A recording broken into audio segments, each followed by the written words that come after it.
Mr. Tucker about another of his books, Murder in Prague.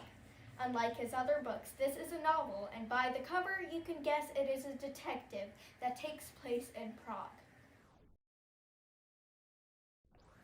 where Detective Muzzle unpeels the secret layers of the mysterious murder of Prague seller of rare and antique books near Brazicka Street in the center of Prague. Now, Mr. Tucker, why a detective? A detective is allowed to enter all kinds of nooks and crannies of society, different classes, different places, without really needing an excuse. He can meet people who naturally wouldn't meet each other socially. So it allows you to look into all sorts of parts of society that otherwise you wouldn't be able to put in the same book. The other thing is that I noticed that there are detective novels that take place in almost any town in Italy. There are detective novels that takes place in the United States, in England. There was no really good detective that took place in Prague when I was writing the book. So I thought that as much as you can have novels that take place in Venice, and there's a whole series of novels, detective novels that take place in Venice, I can certainly do the same thing for Prague, only make it more interesting and really use my insider knowledge of Czech society, of what's kind of social life exists in Prague, and talk about that through the prism of a detective novel. So, who are the main characters, and what or who inspired your characters? Right. Well, you are there as a baby because you were a baby when I was writing it, or a toddler. And the main character is Inspector Mazal, who is a detective who used to be a dissident. That's a bit of a stretch of the imagination because there weren't too many dissidents who became detectives. But that makes him into an interesting character. His father was a dissident as well, but before he was a dissident, he was a communist, and he was a victim and a perpetrator in the show trials of the 1950s. He's a sort of a Prague philosopher, intellectual, Jewish background.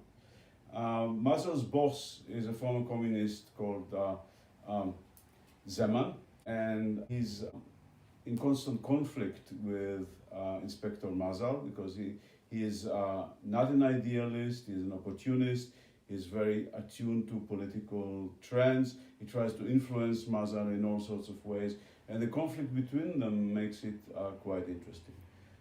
Then there is a kind of an absent presence, which is the murdered victim, who is a trader in antique and rare books that allows us to enter a little bit into this world of rare books in Prague and talk a little bit about the kind of literature that was being written in Prague over the centuries, and Rubinek, that's the name of the murdered person, is dealing in.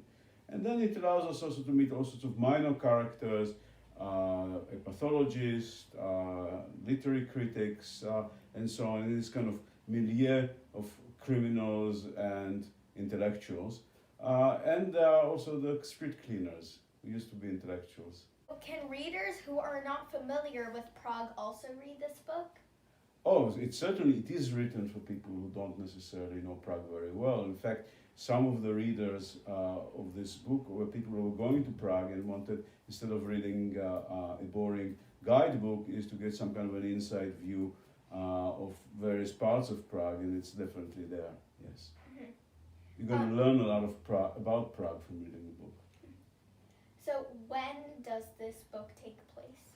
In the recent past. I wrote it in 2010 and thereabout, so it's after the economic crisis of 2008, but before the political crisis that followed. So it's a kind of recent Prague. Mm-hmm. You start off the book with some cleaners cleaning the streets of Prague. Why do you start it off like this? I thought it was a lovely way to start. You start in the center of Prague, in the wealthiest, most expensive part of Prague, but you look at it not from the perspective of a rich tourist, but from the perspective of a Czech who cleans the place. And it refers also to the dissidents who were forced to become street cleaners. And I invented one of them who just likes to keep their job. He likes to work at night, likes to clean. And there's also a Kafkaesque aspect about it, because in the end of the first chapter, the body is discovered, the body of the murdered person is discovered by street cleaners, which is a kind of resemble the end of Kafka's trial, where Kay is being murdered, and the last words are, oh, as if the shame of it would outlast him. So it is a kind of the shame of being murdered, but also the shame that you're being found by street cleaners, like you're a piece of garbage. And then, in a sense, the investigation is there to justify or to do justice to the murdered individual, to the murdered victim. So which of Kafka's works inspired you the most?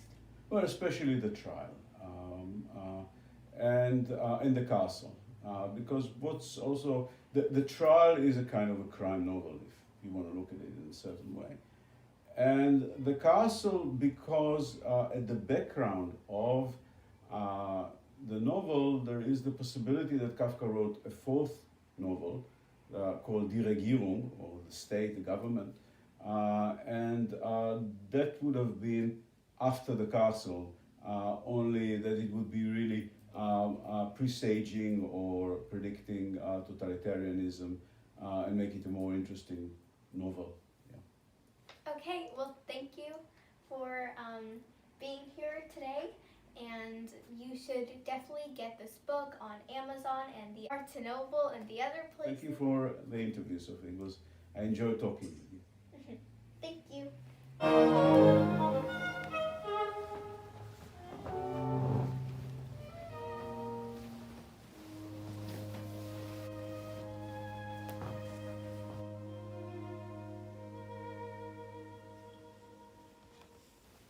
Goodbye, Professor.